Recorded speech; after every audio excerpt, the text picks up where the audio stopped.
Je n'aurais jamais pensé être la fille qui devrait choisir entre avoir une relation avec ses parents ou garder son amour-propre. Mais quand j'ai finalement vu les relevés bancaires qui révélaient la vérité sur la façon dont ils géraient l'argent pour mon frère par rapport à moi depuis plus de 10 ans, j'ai réalisé que j'avais vécu un mensonge toute ma vie d'adulte. Et l'histoire des études? Ce n'était que le début. Je m'appelle Sarah, j'ai 32 ans et je suis l'aînée de ce que je pensais être une famille aimante de classe moyenne. En grandissant dans la banlieue de l'Ohio, mes parents ont toujours insisté sur l'importance de l'éducation et du travail acharné. Mon père travaillait comme directeur régional pour une entreprise manufacturière. Ma mère était conseillère d'orientation dans un lycée. Nous n'étions pas riches, mais nous vivions confortablement. Du moins, c'est ce que je croyais. La première fissure dans ma compréhension est apparue pendant ma dernière année de lycée.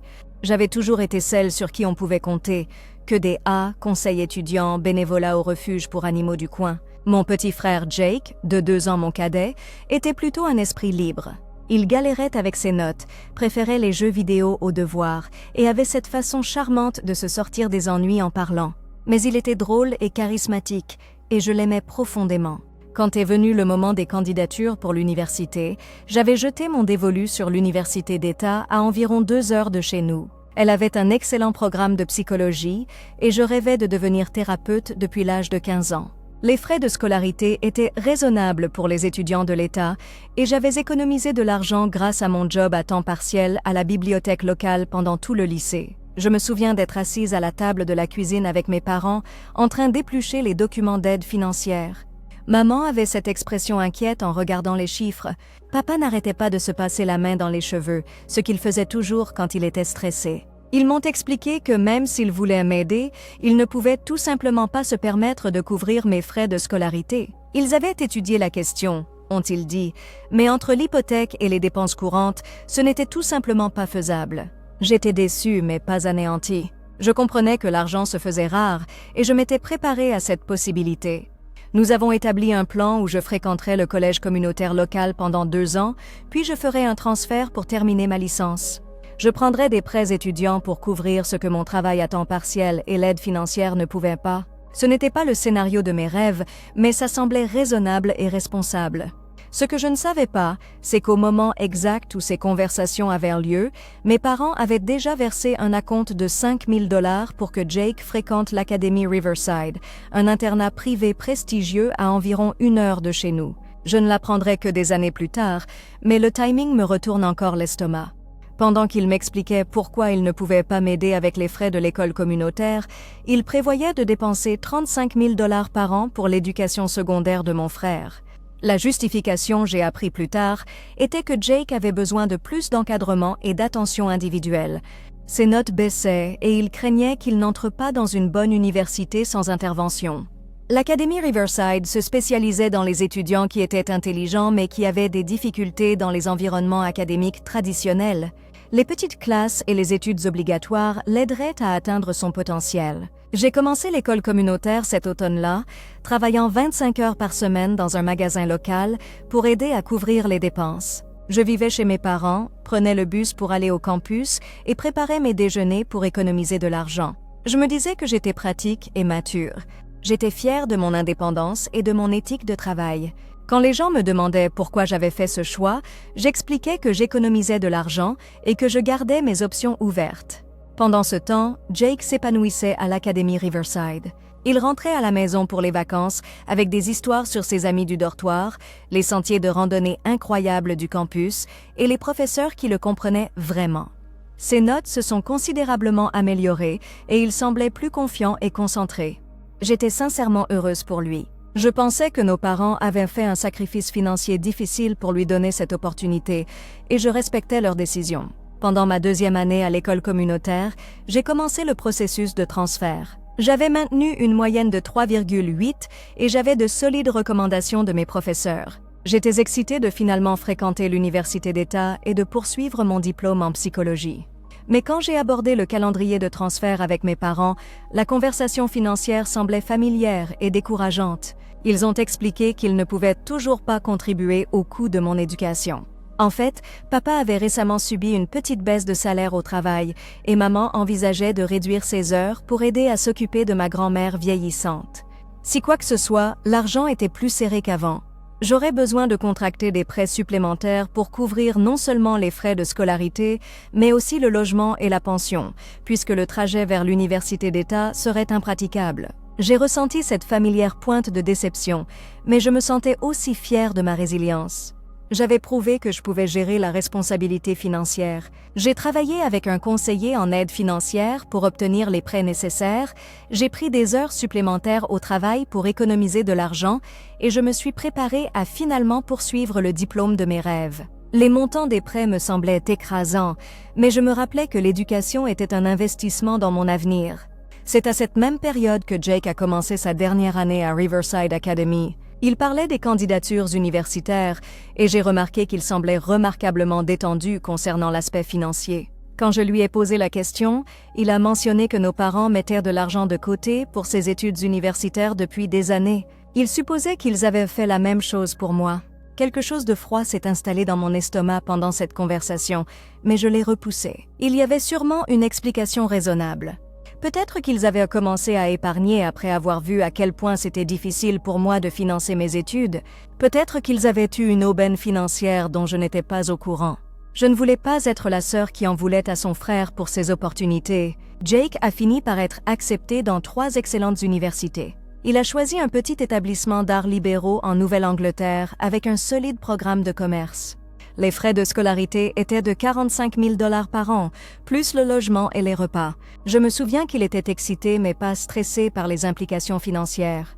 Nos parents semblaient ravis de son choix et fiers de son admission. Je terminais ma licence la même année, travaillant 30 heures par semaine, tout en maintenant une charge de cours complète. Ma dette étudiante approchait les 40 000 $ et je sentais le poids de ces paiements mensuels dans mon avenir.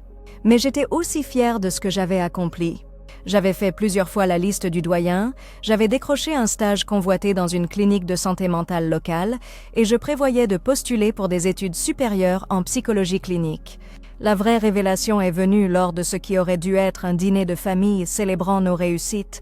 Jake venait de terminer sa première année universitaire et j'avais récemment obtenu ma licence. Nous étions tous réunis chez mes parents et la conversation s'est tournée vers les projets d'avenir. J'ai mentionné que je prenais une année sabbatique avant les études supérieures pour travailler à temps plein et économiser de l'argent, puisque les programmes d'études supérieures en psychologie étaient compétitifs et coûteux. Papa a fait un commentaire sur le fait que j'étais responsable, à quel point ils étaient fiers de mon éthique de travail et de mon indépendance.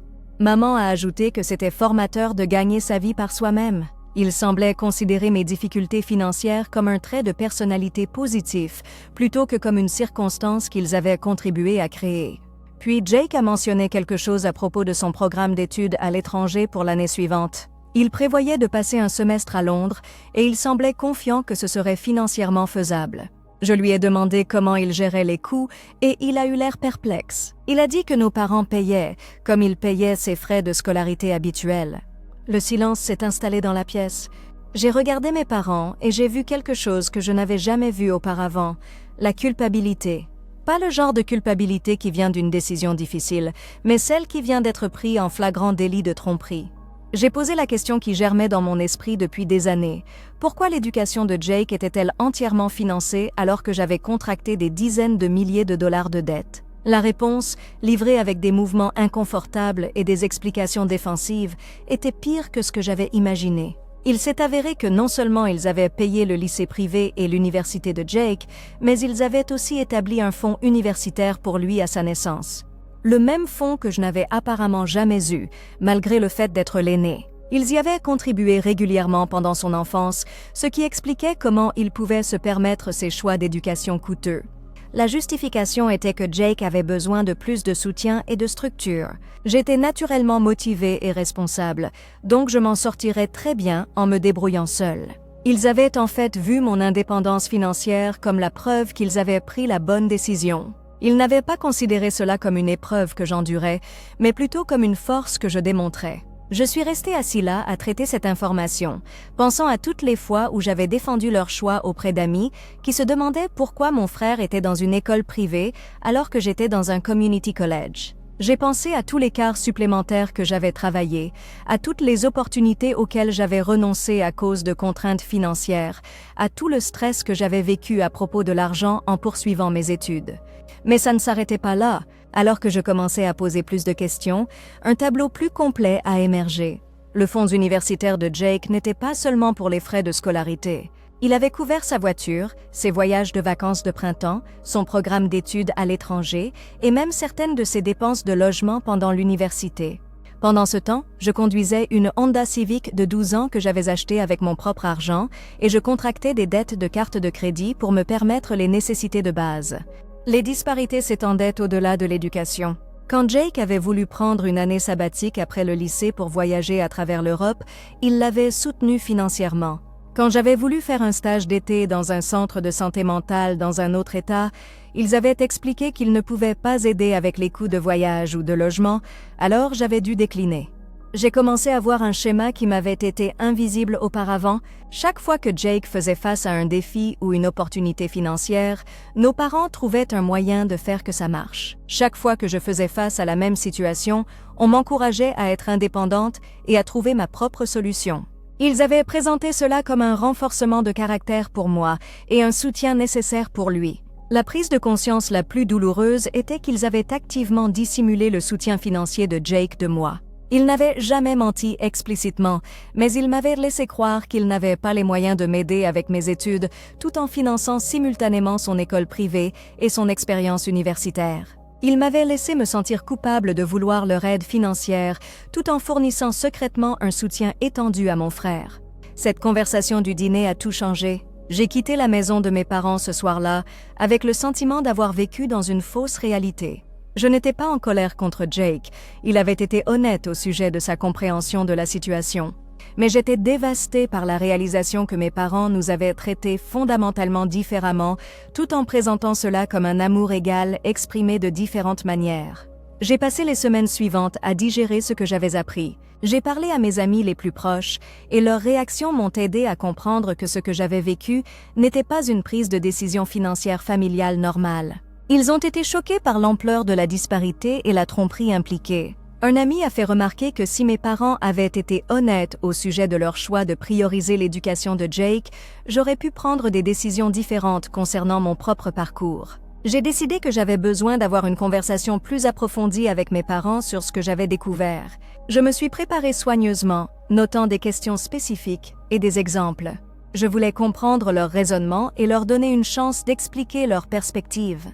Je voulais aussi exprimer comment leur choix m'avait affecté ainsi que notre relation. La conversation était encore plus difficile que ce que j'avais anticipé. Quand je leur ai présenté toute l'ampleur de ce que j'avais réalisé, ils sont devenus défensifs et dédaigneux. Ils ont insisté qu'ils avaient fait ce qui était le mieux pour nous deux, que des enfants différents nécessitaient des approches différentes. Ils prétendaient que ma force et mon indépendance étaient la preuve que leur stratégie avait marché.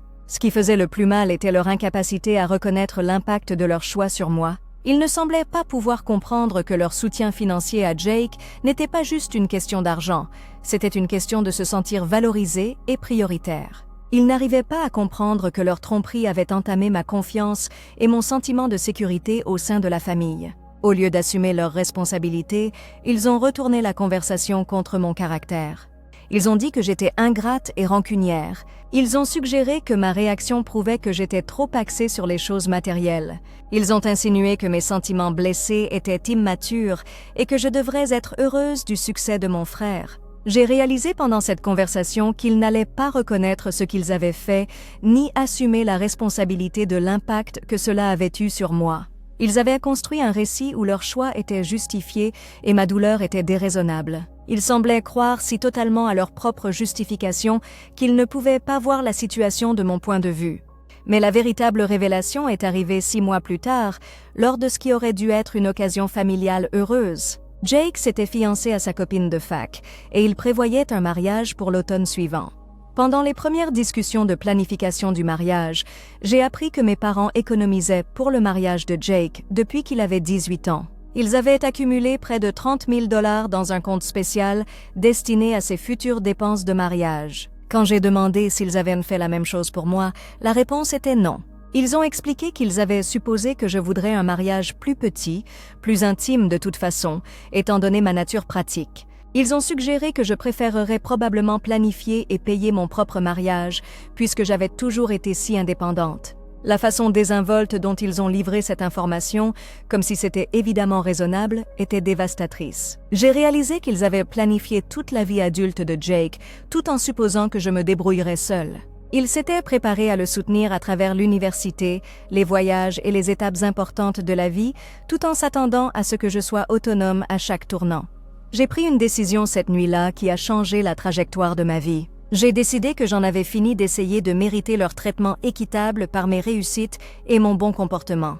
J'en avais fini d'accepter leur récit selon lequel le traitement différentiel était en quelque sorte bénéfique pour moi. J'en avais fini de prétendre que leur favoritisme financier n'avait pas d'importance tant qu'ils prétendaient nous aimer tous les deux. J'ai commencé à établir des limites immédiatement. Je leur ai dit que j'avais besoin d'espace pour traiter ce que j'avais appris et que je ne participerais pas aux rassemblements familiaux pendant un moment. J'ai expliqué que leur choix avait entamé mon sentiment de sécurité et de confiance et que j'avais besoin de temps pour décider comment avancer dans notre relation. Leur réaction a été rapide et révélatrice. Ils m'ont accusé d'être dramatique et manipulateur. Ils ont dit que j'essayais de gâcher le bonheur de Jake et de détruire la famille pour une question d'argent.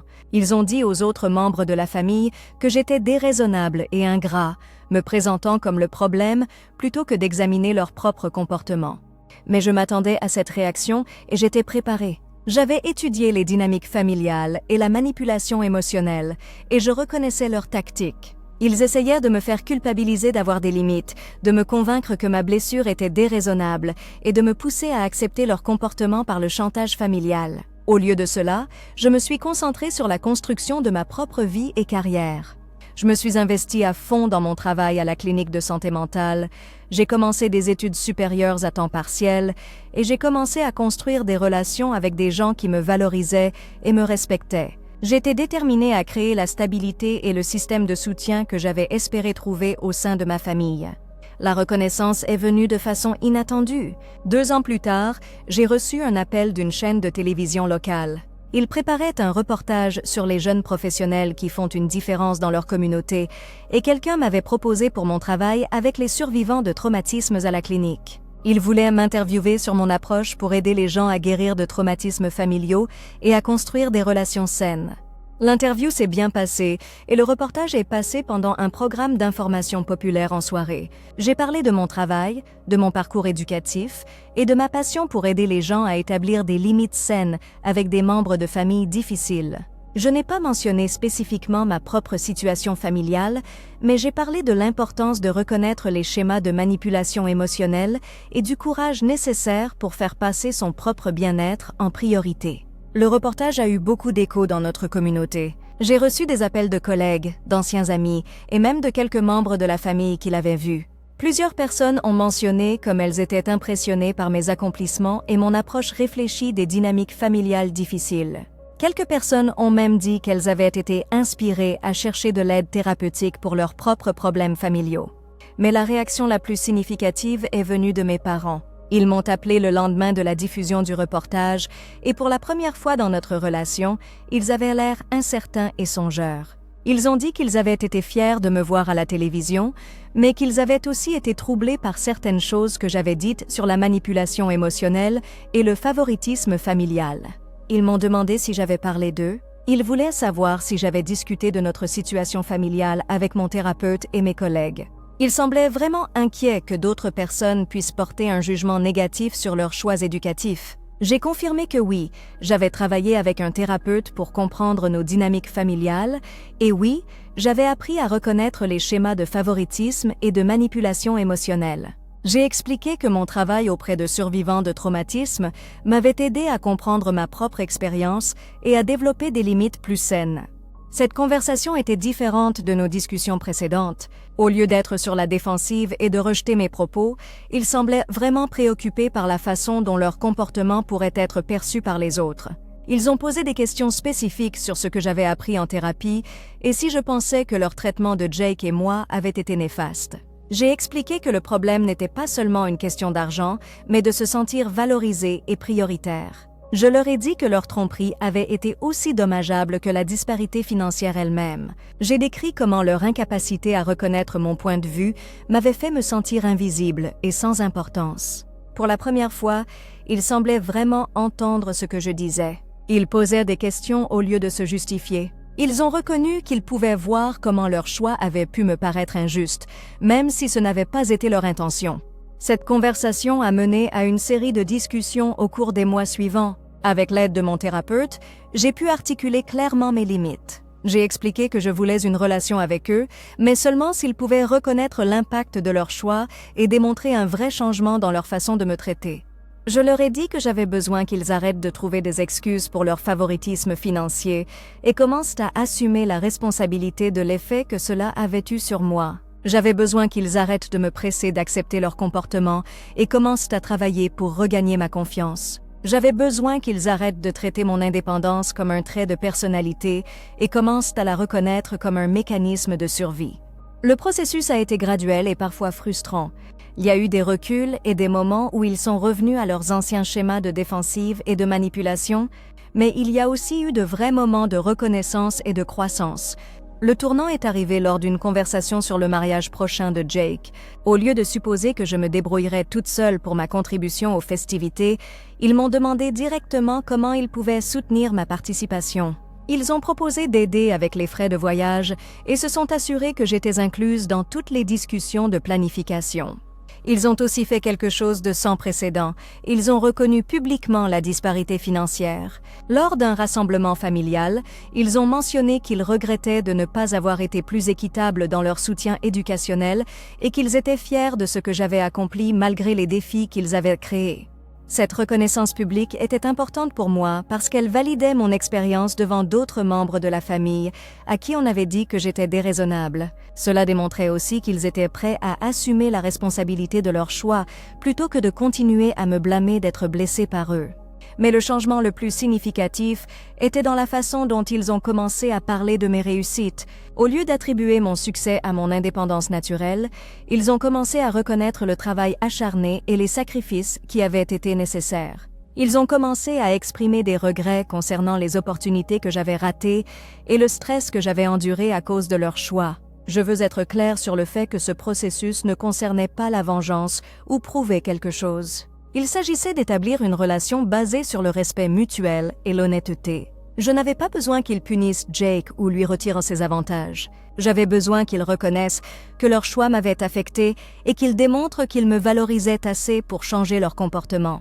La relation que j'ai avec mes parents maintenant est différente de ce qu'elle était avant, mais elle est aussi plus honnête et durable. Ils ne peuvent pas défaire la disparité financière ou les années de tromperie, mais ils ont montré des remords sincères et ont fait de vrais changements dans la façon dont ils me traitent. Ils ont aussi soutenu ma formation continue et mon développement professionnel d'une manière qu'ils n'avaient jamais fait auparavant. J'ai appris que les relations familiales saines requièrent l'honnêteté, la responsabilisation et le respect mutuel. Elles ne peuvent pas être basées sur une personne qui sacrifie constamment ses besoins pour maintenir la paix. Elles ne peuvent pas survivre quand certains membres de la famille sont systématiquement priorisés par rapport aux autres.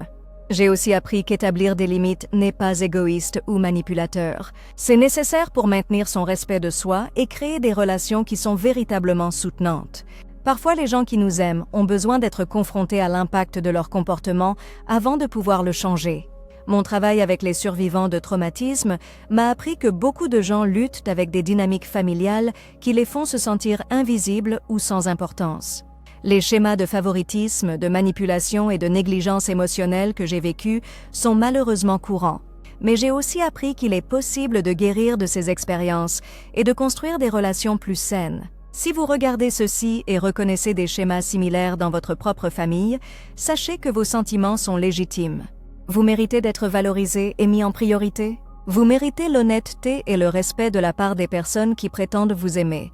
Vous méritez des relations qui soutiennent votre croissance plutôt que d'exiger que vous sacrifiez vos besoins. Établir des limites avec les membres de votre famille n'est jamais facile, mais c'est souvent nécessaire pour votre propre bien-être. Il ne s'agit pas d'être vindicatif ou de couper définitivement les ponts avec les gens. Il s'agit de créer un espace pour un changement authentique et de construire des relations basées sur le respect mutuel. Le processus de guérison des traumatismes familiaux est continu et ce n'est pas toujours linéaire. Il y a encore des moments où je me sens blessée par les années de traitement différentiel. Il y a encore des fois où je me demande à quoi ma vie aurait pu ressembler si j'avais eu le même soutien financier que mon frère.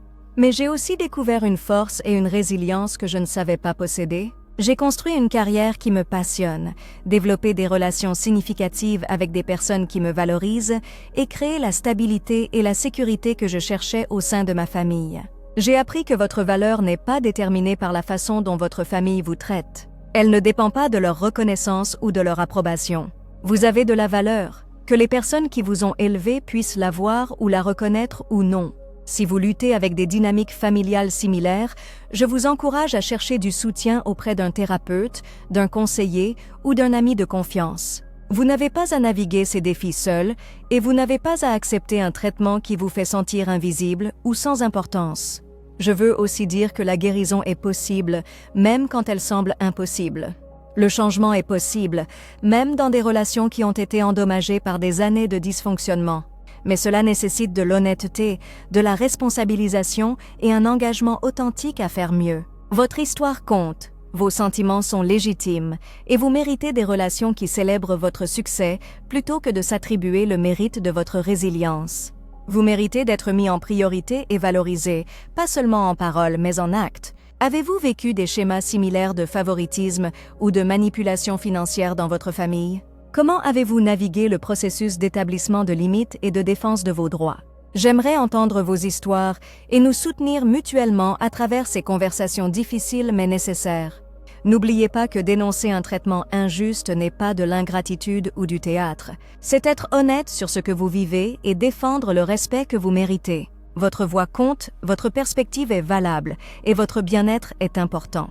Si cette histoire vous a touché, envisagez de la partager avec quelqu'un qui pourrait avoir besoin de l'entendre.